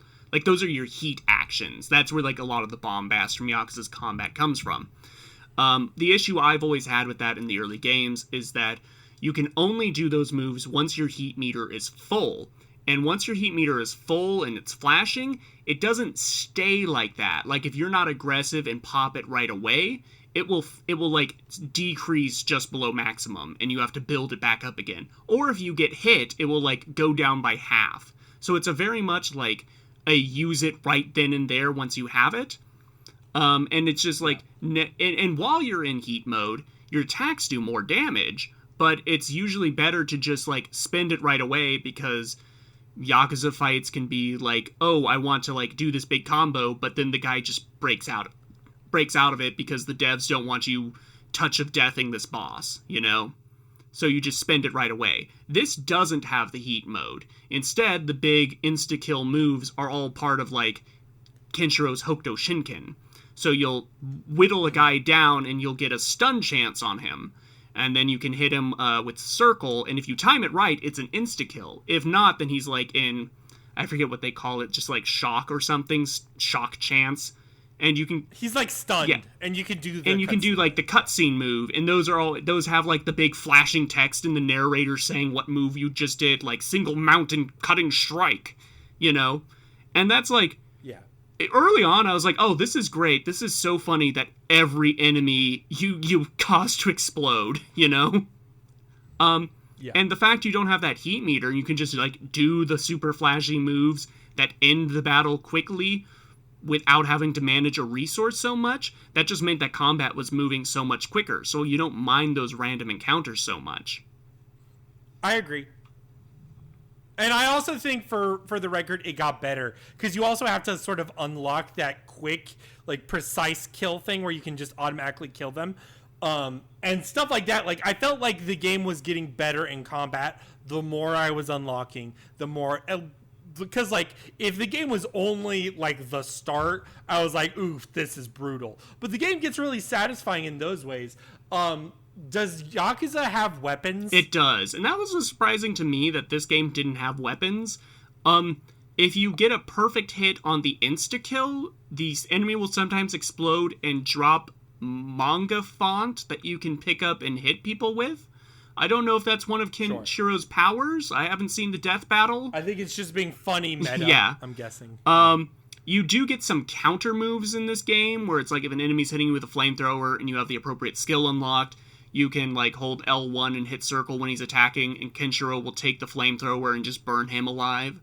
But otherwise, there's not like weapons to pick up. There's like gear you can equip to buff certain stats. That's in Yakuza. But honestly, I didn't miss the lack of weapons in this. So what makes this mid? I didn't care about the story one lick, you know? The story and the setting, and that could be part of the Fist of, I don't have a connection to the Fist of the North Star, like, world. Like, when some of these characters pop up, they're very clearly from, like, you know, the manga. Sure. But Yeah. also, I think the issue is that it's written by the same writer as the Yakuza games, and he's just transferring a Yakuza plot onto Fist of the North Star and giving it, like, a little bit of quirkiness so it fits the setting. But otherwise, it has the same problems of, like, a lot of forward momentum, like, we need to go here and do this, otherwise the world's gonna be destroyed. And then you go to that location, it's like, oh, you can't get in because your car needs the rock crusher upgrade. So you gotta go back to town and grind resources so you can get the rock crusher upgrade. And then you crush the rocks and get to the location where the villain is, but oh, he's not there. Better head back to town and find out where he is. You know, there's just a lot of, like, killing the momentum for the sake of bloat. Yeah. Yeah. I don't know. I come from the opposite angle of I have a slight affection for Fist of the North Star. I like the charm of how simple it is. And I did enjoy elements of it. And I have zero care for Yakuza. Like, I like Kiryu, like all that. Like, I might play Yakuza 0 one day, hopefully to see like what people see in it. But like in terms of the thing, like this is, I would prefer playing this because I like at the very least I could have more fun stuff to it. So in that sense, I enjoyed it. I don't know how I'd rank the game, and I guess I'm falling to a spot where. Let me ask you.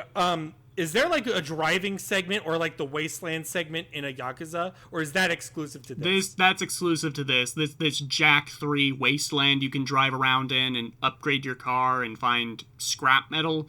That's exclusive to this. How did that do for you? Most is like in Yakuza 5, there's like a racing mini game you can do as Kiryu because he's a cab driver, but he gets in street races. Sure. I played that a bit. The car controls feel very much the same, and you can do races in this game as well. Like, you know, like a Yakuza game, there's a lot of different, like, things you can rank up, and a lot of mini games that do have structure and elaboration to them. It's just my issue has kind of been, like, for lack of a better word, what does this get me? You know? Other than... I think the point is to, because like if it was only combat all the time, it would be repetitive for a singular game. So the idea is for the bloat to encourage you to play the mini games, to encourage you to play the variety. I think the issue is, and let's take the car mini games as an example. Handling the car in this game is not particularly fun. I think this is a great metaphor here because it is very slippery. It is a very slippery car. You can go really, really fast, and it can be super satisfying if you're going in a straight line, but the moment you have to turn, it's kind of fucked. Yeah. Now, they could have done two things. The first thing they could have done was make the car feel better. Yes. And they did not do that. Instead, what they did was make a wasteland of wide open space. And even if you're in a race, the road or the racetrack is very wide and enables wide sweeping turns. So in my head, I think that is like their answer to things. Their answer is not to solve a fundamental problem, but rather have these fundamental problems carry throughout and instead dress it up to make the problems bearable and fun enough.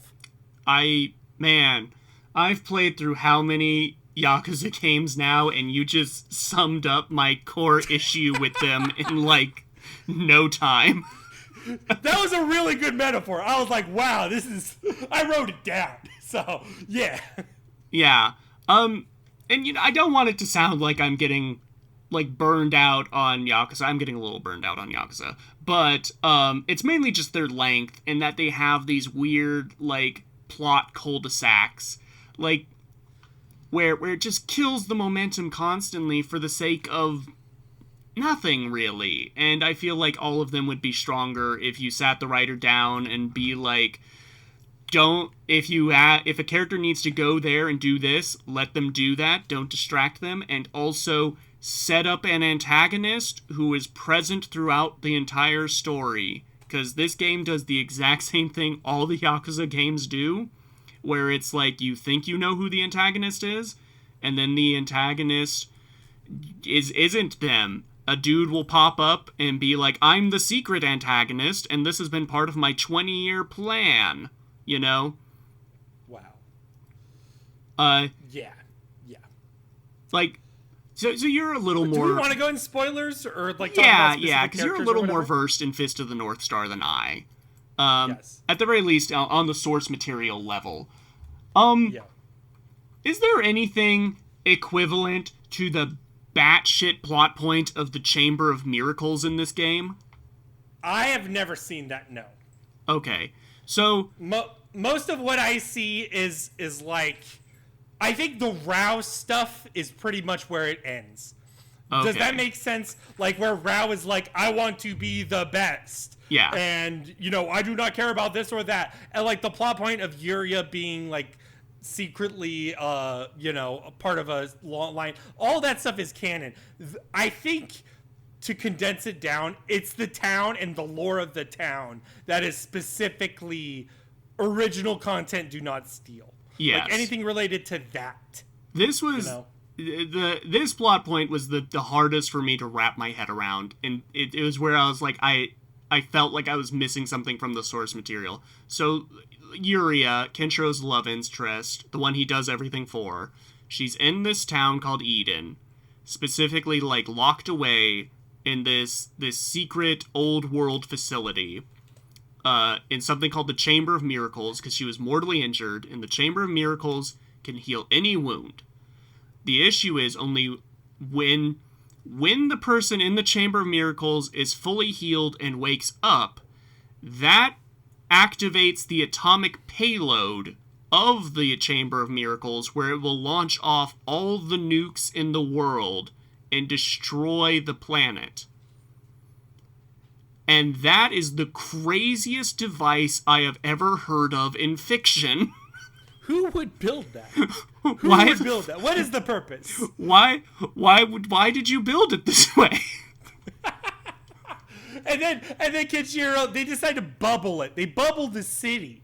So that way, or they bubble the one thing, so that way it's contained. Well, and then Kenshiro gets saved or whatever. But even then, just none of it makes sense.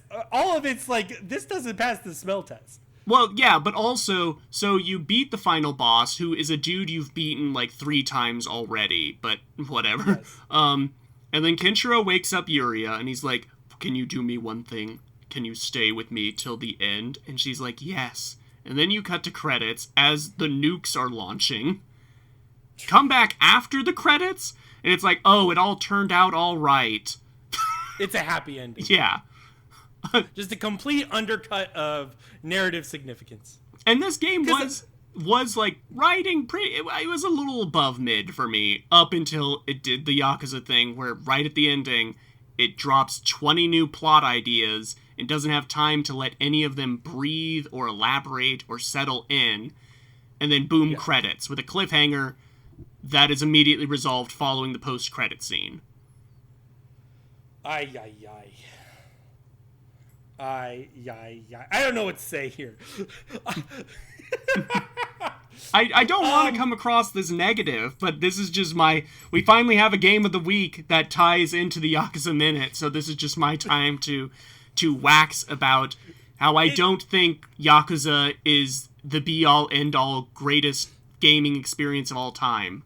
It's funny that my first one was oh, this is okay. And now that you're so far in, you can't help but see it. Yes. You're like, this is, oh my gosh. Yeah. And I think what's also funny is I remember those conversations, and you were originally going to play this before Resident Evil, and everyone was disappointed you played Resident Evil first. Yes. And I'm sitting here going, if the games are all like this, but have, I guess, a Yakuza story element to them, I'm sure the cast of characters are great. I'm sure. But that doesn't seem like enough. And I know the game goes into RPG elements later on, but, like, I don't know. Resident Evil seems very fruitful to you. So the thing, it's the bridge of, how do I want to say this?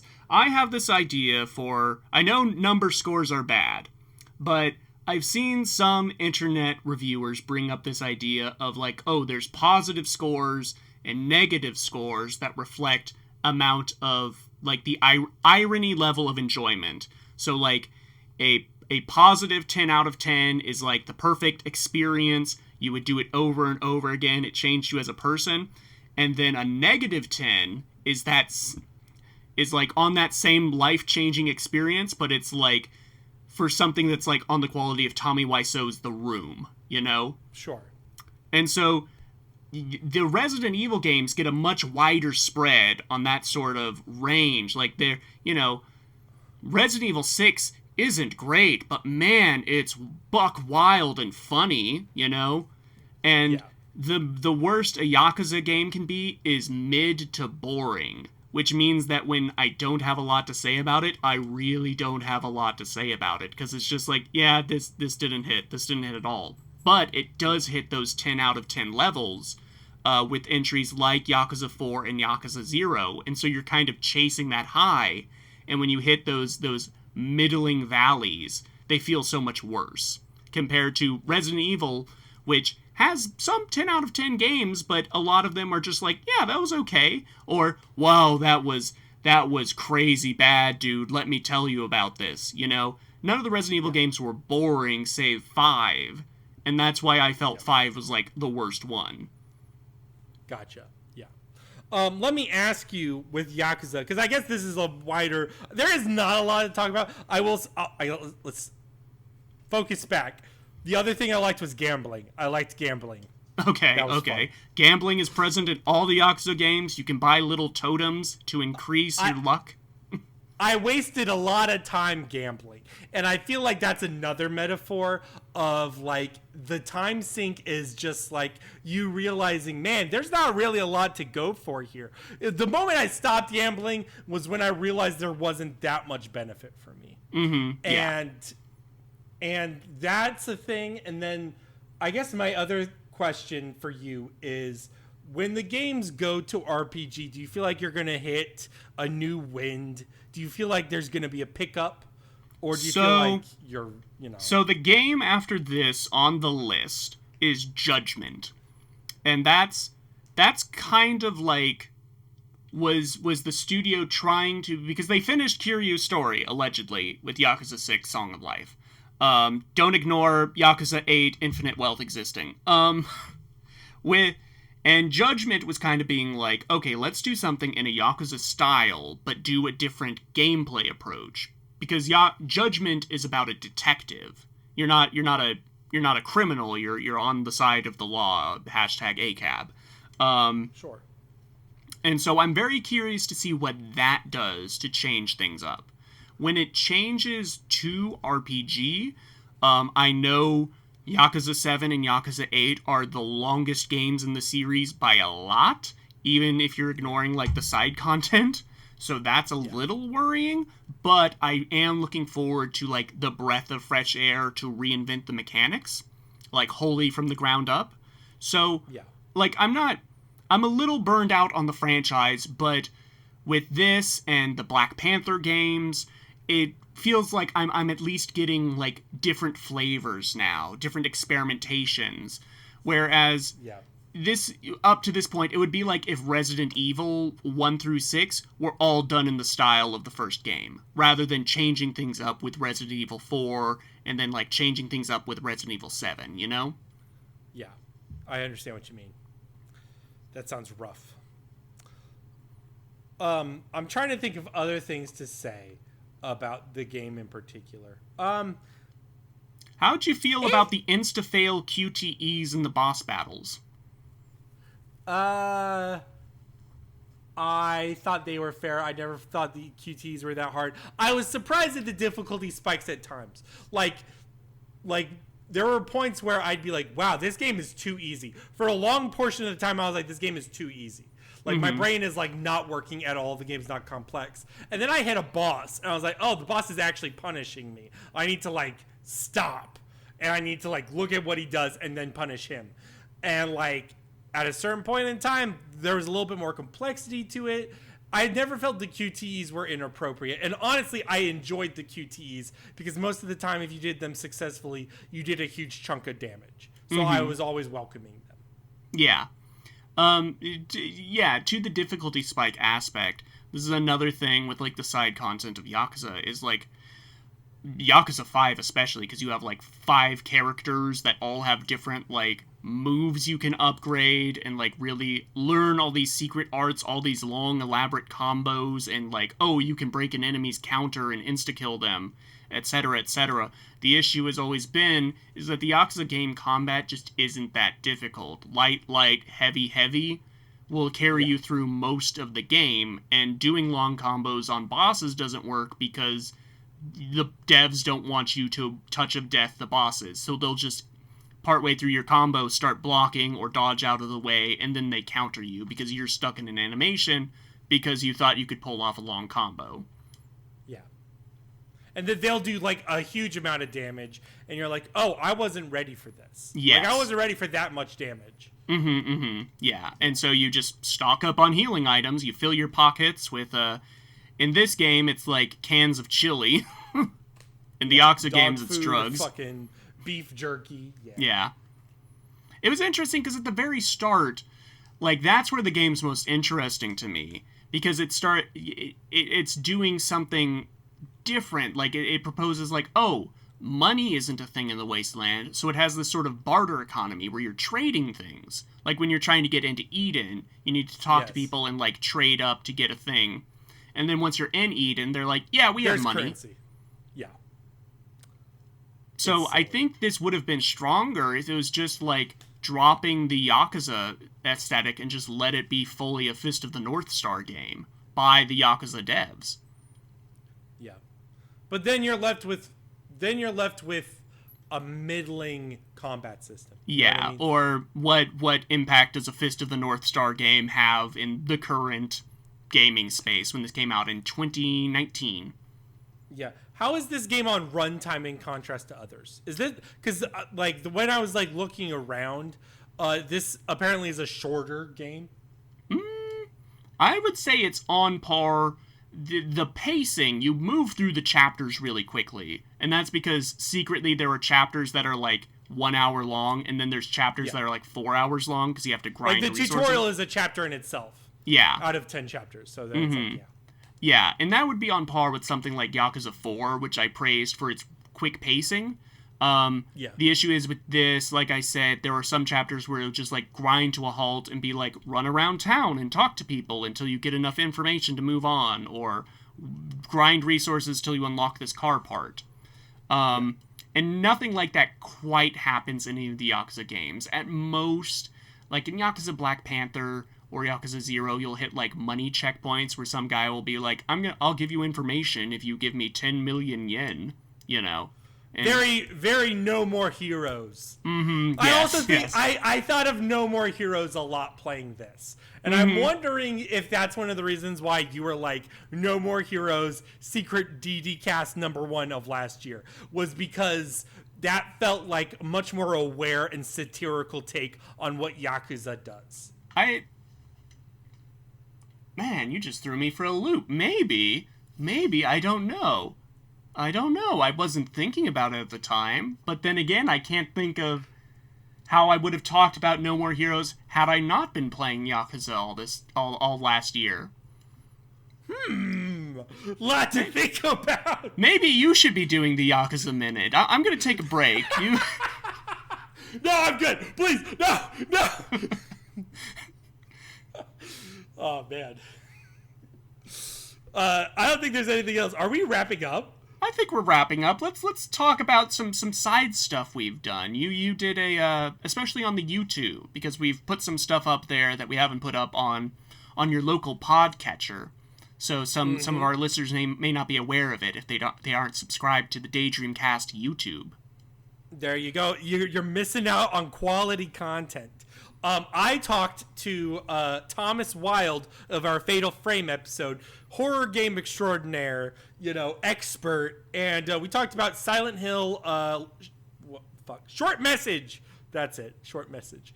And talked about how we felt about that, which was both up and down, good things and bad things. And Murph, you had much more like personal essay. Yeah, video. you talked with Thomas Wilde. I talked about The Outer Wilds. There you go. That's good. In December, I put up a video essay I put together, having finished The Outer Wilds for the first time, and what it spoke to me about in a personal loss I had experienced last year. And I think it is one of the best things I've written and put together, and I think everyone should go watch it. I agree. Right now, stop this podcast. It's done. Watch that video instead. That's your homework, dear listener. And then after that, you can go subscribe to my other podcast titled This Podcast is a Bad Idea, where I and my co-host Fru look at various internet topics and histories. The episode coming out after this Daydreamcast episode goes out, we did a game of Etsy, The Price is Right, where we both found various and sundry Etsy items and tried to guess how much the seller is selling them for. I think it's our funniest episode so far, and there's going to be I was editing it earlier, and I had to cut out a lot of flack because we go on so many tangents. The main episode should be coming out to around 2 hours, but I'm going to be releasing an uncut version with all the tangents that's about 3 hours, 30 minutes. Oh, man. I love it. The Kingdom Hearts episode, you also did it with. Whereas, I'm going to give you the short and sweet one, and then I'm going to give you the long and hard one. And that's what I need, Murph. I need it long and hard. Yeah, that's the Murph switch up. You think it's short, but then it gets long. Yeah. Speaking of, you want it to be short, but it's actually long. Do you want to talk about our next game? Well, our next game, we're going to be probably. We're going to be looking at a Brogan favorite, and we're going to be bringing in our good friend Brendan from The Crawl, because I believe this is also a favorite of his, and it's my first time playing it. We are going to be looking at Dark Souls 2. When I saw you playing the Iron Keep earlier today, I was like, Murph will truly love the game after the Iron Keep. The Iron Keep is the worst fucking level I've ever played ever. Really? I hate the Iron Keep, dude. Oh, that's nice. I'm glad. You probably don't hate the game then. That's good. Okay, sure, yeah. Shifty eyes. We'll see. All right. I think we're playing out now. Everyone have a good time. Yeah. Well, Murph, Brogan, look out, we're going into a cabin? wormhole. When is the satellite happening? The satellite? Yeah, when are we building that back? From the start of the episode. Brogan, we're drifting into a wormhole. We don't know where we'll wind up. No! Okay.